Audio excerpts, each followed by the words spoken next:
Hello, everyone, and welcome to After Hours at the National Clean Energy Week Fireside Chat with Jigar Shah. I had the pleasure of interviewing Jigar for the fireside, and he was kind enough to join me for an after hours and answer a few questions about the Loan Program Office and the DOE and Puerto Rico and its transformation.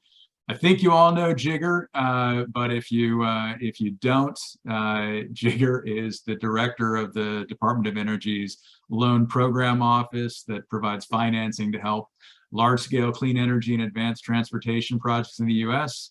He was the founder of Generate Capital, and many of you probably know that he was the founder of SunEdison, the company that basically invented the PPA. As you talking about it. So here's Jigar Shah. Thanks. Welcome. Thanks for having me. Cool. So yeah, I mean, full disclosure, Jigar and I have known each other, worked together for a number of years, and actually Clean Tech Leaders Roundtable. I'm sure we'll all be hearing more about that in the future. Jigar was the founder, and I was one of his first victims. So I now still sit on the board of that institution. But really, moving to Puerto Rico, and as Jigar knows, because he was there when I was forming the idea to create the Fundación Borincana.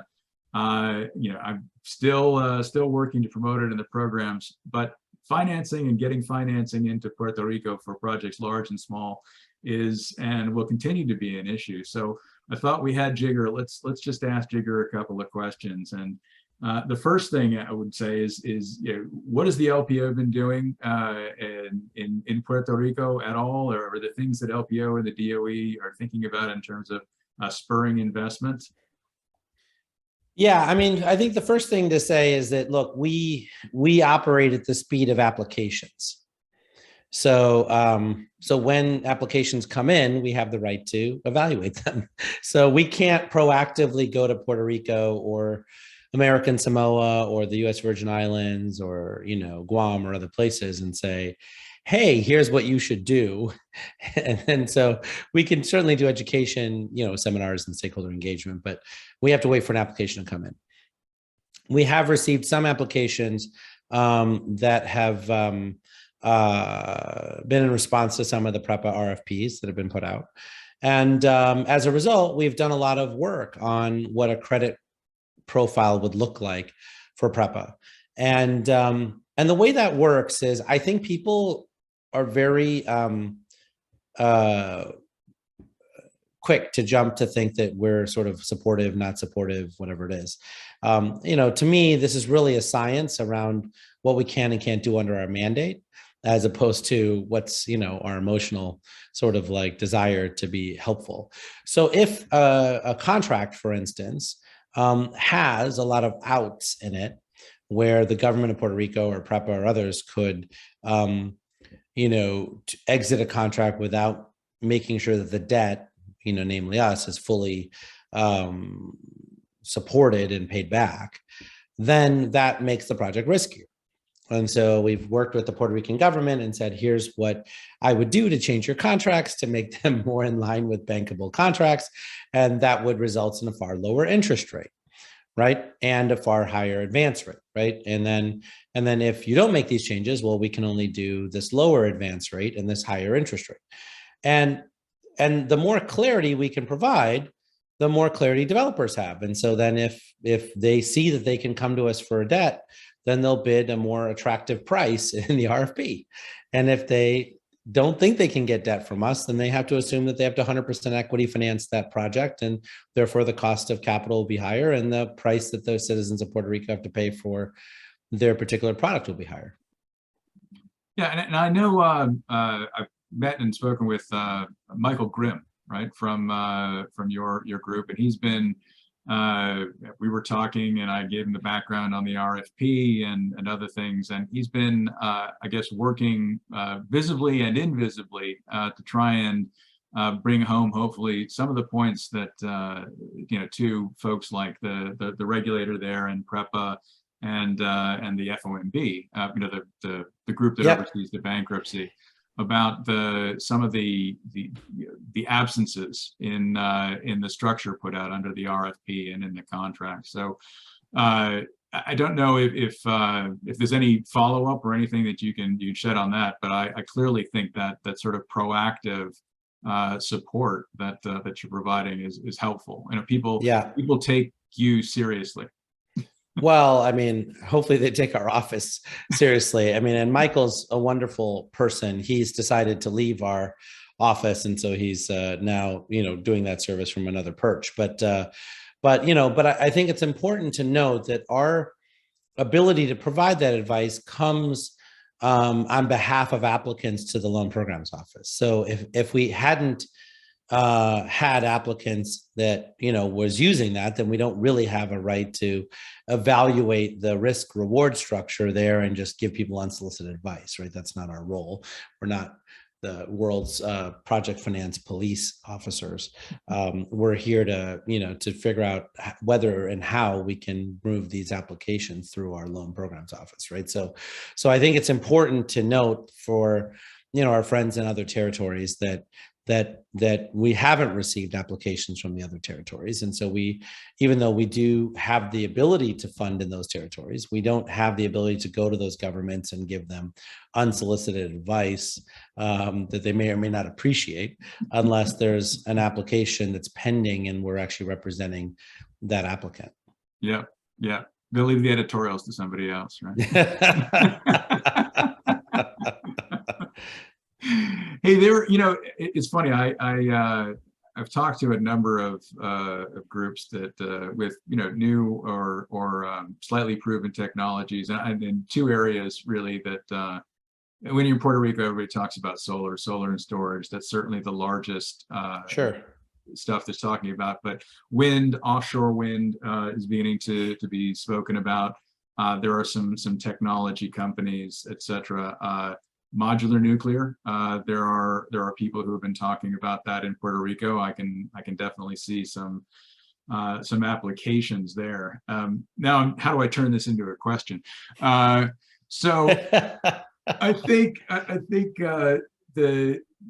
are going to need loans, right? I mean, doing offshore wind, even with proven technology, you know, there may be that kind of you know, deployment or other innovation risks that may allow for an LPO approach.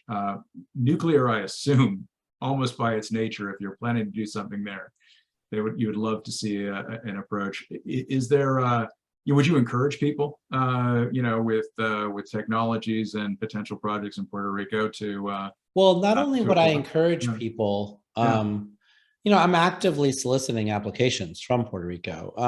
But the other thing I would say is this new 1706 program that we have, which is around repurposing energy infrastructure. Yeah. Right. I mean, there are large coal plants in Puerto Rico, and those coal plants can be transitioned to a small modular nuclear plant. And, you know, the funding that we have there can do that and drop the interest rate down to, you know, probably something on the order of US Treasuries plus 3/8 of a point. Yeah. For 30 years. Yeah. That's pretty competitive, right? I mean, but also we could, under that system, like if you were to redo the entire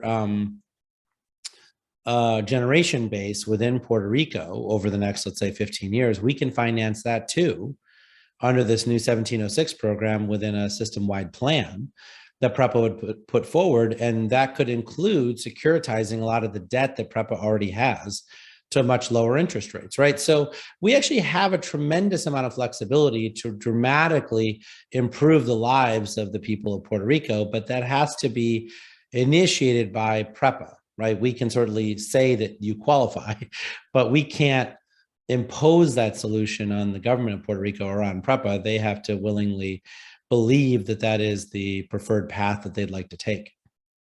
That's interesting. That's actually the first time that I've heard and actually made the connection to the system-wide approach in 1706 in terms of Puerto Rico. Maybe this is your invitation for them to talk.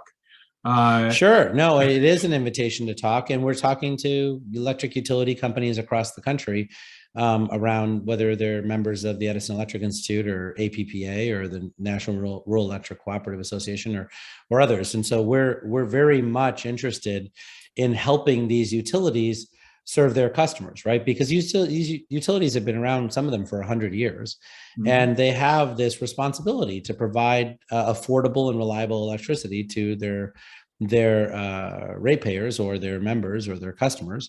Yeah. And you know, they have a lot of legacy assets that they've been carrying on their books. And what 1706 says is that as long as those legacy assets can be retired in the service of, you know, reducing emissions and you know, and cleaning up the air quality, then we can fund that remediation work and the, you know, the new assets that would be installed to replace those old assets for, you know, the next 30 years. That's interesting. There's a much longer conversation I think we need to have, or with folks there. I think you know, most of the plants, like a third of the power, baseload power in Puerto Rico, is supplied by oil, right? Oh, I know. And there's one coal plant, and that will close down by 2028 by law. But all of these are legacy assets. And it's the oil power is very expensive, as is, you know, imported liquefied natural gas or, you know, or other fuel sources. And so I think that, you know, the small modular nuclear can be probably the most cost-effective way to provide baseload in Puerto Rico, as well as nuclear batteries, right? I mean, the Department of Defense is putting in Pele, which will put in a 20 megawatt or so, you know, mobile nuclear reactor in place soon. And so you could see that technology being even more resilient, because then you could put, you know, 8 or 9 of them in different places around Puerto Rico in a more of a microgrid fashion, as AES, you know, suggested, you know, like 6 years ago. No, and that's about the right size, right? You know, the old conversations were around 50 megawatts plus as being the kind of thing, and not having that makes it difficult in a context of Puerto Rico. But it's not just nuclear, right? I mean, we were talking about nuclear maybe replacing, but it could be other types of you know, of power. You know, replacing a plant using the infrastructure maybe to land power from offshore wind and bring it in if it's coastal. It's not that I mean, it can be what we're doing is agnostic. So it can be geothermal, it can be nuclear, it can be offshore wind, it can be solar. But I think for an island like Puerto Rico, I think we do have to be very cognizant of the fact that they are going to be hit with very large windstorms in the future. And when those occur, right, that the offshore wind may have to be shut down for safety purposes, right, during that hurricane, and the solar may be disrupted temporarily. And so there needs to be a diversity of electric generation assets so that people can be assured that they're going to be, they're going to have sufficient diversity to weather any storm, right? You know, in this case, literal. And I think that we need to take that very seriously, because I think for a long time we've been trying to be penny wise, pound foolish in the way in which we provide this essential service to customers. But going forward, I think people recognize that the existence of electricity and having it be reliable is key to heating and cooling. It's key to clean drinking water. It's key to many safety systems and other things. And so I think we need to stop being penny wise, pound foolish and just really focus on resiliency. Yeah. And in Puerto Rico, it's economic development and alleviation of poverty. And right now the benchmark cost is diesel, which can easily be 30 cents a kilowatt hour plus. Yeah. Right. And so, you know, I think that we have the ability to provide resilient solutions at a far lower price than that. Yeah. This year, power prices for the average resident has gone from 22, 23 cents to 33 cents. And looking at the deficit, there's an additional deficit that was announced, almost $1 billion from oil purchases. Yeah, and even if you look at the most, and the reason I use nuclear is because it's the most in your face technology about these things, right? And Yeah. even if you look at the cost overruns that we experienced at the Vogtle nuclear plant, right? They've finally gotten their NRC approval, and they're going to be loading fuel into that reactor in 2022. Yep. You're in a situation there where you're still lower than 20 cents a kilowatt hour, even with all those cost overruns, Yeah. even with all of that expense, you're still below 20 cents a kilowatt hour. And so I think that when you think about, what the solution set looks like, I think we need to stop focusing just on the levelized cost of energy RFPs that we've been doing, and really be focusing on resiliency and clean firm and some of the other characteristics that can be provided by batteries, can be provided by enhanced geothermal, can be provided by all sorts of technologies. But the benchmark to me is nuclear, because even if you believe nuclear is the most expensive of all those solutions, which I think those costs will come down, that benchmark is 20 cents a kilowatt hour. Yeah, it's way high, but it's and it shouldn't have been, and it was way lower than that when they planned it originally, as we all know. Yeah. But I think you made for those of you seeing this, I recommend you go look for the policy symposium fireside chat, because Jigar actually addresses more of the benefits that are coming out to the industry and for climate reduction, et cetera, from Vogtle. There are silver linings to the cost overruns. Well, I appreciate your interest here, Tom, and really look forward to all of those folks, including myself and the secretary I know, who are just deeply concerned about how we help our fellow citizens in Puerto Rico. Really, please do reach out to our office and ask us for pre-consultations. I mean, we really are here to help.